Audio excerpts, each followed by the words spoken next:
Hi everybody, I'm Ian Harris. I'm the lead investigator on the CRISTAL trial. And I'm Vinny Sidhu. I'm an orthopaedic registrar who's the PhD student on the CRISTAL trial.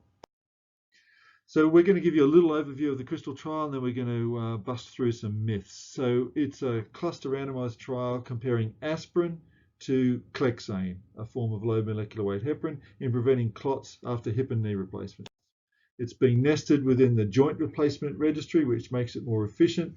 Can you tell us about hospitals and numbers? So there are 31 hospitals across Australia participating. All hospitals are aiming to recruit 500 patients in total, and in total we're aiming to recruit 15,500 patients. And importantly, those 500 patients from each hospital will include 250 from each group. Yes, correct. So that balances the study a lot better.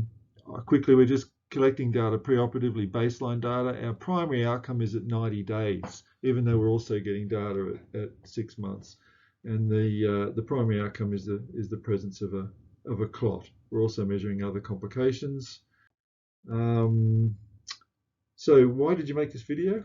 Because we've been getting a lot of questions about the trial and a lot of questions about the rationale behind it and some of the methodological aspects behind it. And we thought we'd bust some of the myths that have come out and some of the questions that have come out since the trial started. All right. So the first one is that we're only including symptomatic VTE, not asymptomatic VTE, or people who don't know they've got a clot. And as background, that's normally picked up when people get routine Dopplers, routine ultrasounds, but that's not being recommended anymore. Is that right? That's correct, and that's been over the last 10 years since we've realised that the majority of these asymptomatic clots disappear without any treatment at all, and up to 85% of them resolve spontaneously. And actually the current most recent guidelines from the States, from the College of Chest physicians, recommend not screening patients for asymptomatic VTE, as this can lead to bleeding complications and overtreatment with potent anticoagulation. Okay. So we're only including symptomatic VTE, and all of the recent trials have included this as well. And that's the kind of VTE that the patients are interested in. Number two, now aspirin's an antiplatelet, and some people think that it's no good for preventing clots. What evidence do we have? We've actually got level 1 evidence that suggests that it is effective against placebo in preventing clots for patients undergoing hip and knee arthroplasty and hip fracture surgery from a trial done in 2000 through New Zealand, which recruited over 17,000 patients across 130 sites. And it demonstrated that, as Professor Harris has underlined, that the risk of symptomatic VTE was reduced by 34% with the use of aspirin compared to placebo. So we know it works. We don't know whether it's better or worse than clexane. And this is another myth. There's a lot of people think that the jury's already in. We already know that aspirin works, particularly the proponents of aspirin. But do we? What evidence is there comparing aspirin to clexane? Well, there are many non-randomized studies, but they all have varying results. Some say aspirin's superior, some say it's non-inferior, and some say it's inferior. And they're all at risk of bias because the allocation of the drug was not allocated by the study.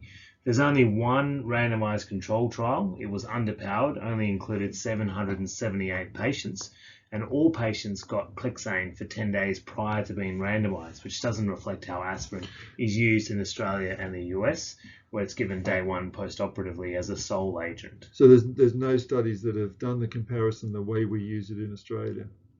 Okay.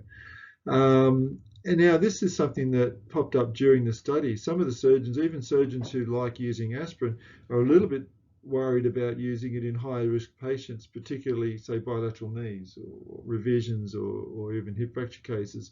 So what's the evidence that, so some people think it's effective, but not that effective? I don't know. What evidence do we have? Well, again, there's no adequate randomized prospective studies. There are only a couple or a handful of retrospective studies that suggest that it may be effective compared to other agents in higher risk patients or patients undergoing revision arthroplasty. So we don't have any good prospective evidence. And we're including everybody in this trial, bilaterals, unilaterals. People with history of VTE. History, yeah. So we're going to, hopefully be able to answer that question.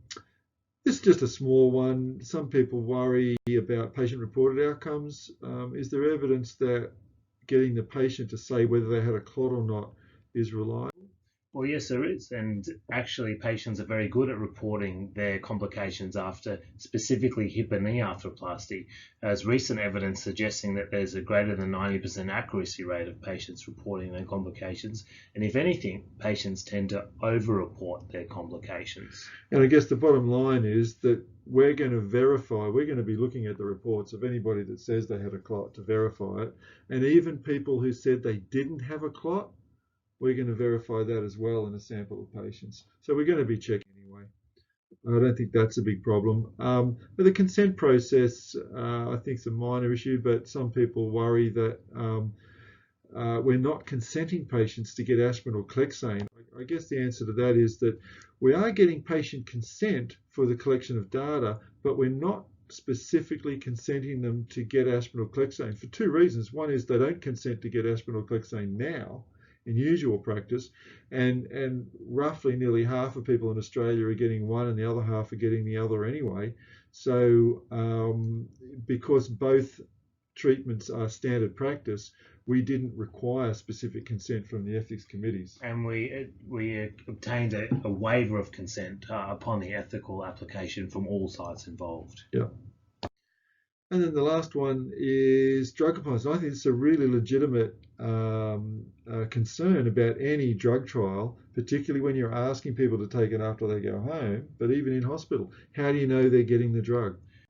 Well, we are measuring compliance both in hospital, and all 31 sites have been audited to make sure patients are getting the correct drug at the correct dose and a discharge prescription. And after discharge, we are also performing a telephone questionnaire on a subset of registered patients to determine whether they took their medication for the entire duration, and if not, why they didn't take it. Yeah. And yeah, you've audited all the 31 hospitals for the first time already, and the compliance is pretty good. It's been fantastic, greater than 85%. Great. So where does this leave us? You know, we know aspirin is effective, but we really don't have any good evidence of whether its relative effectiveness compared to Clexane, which is why we need this trial. So thanks for listening.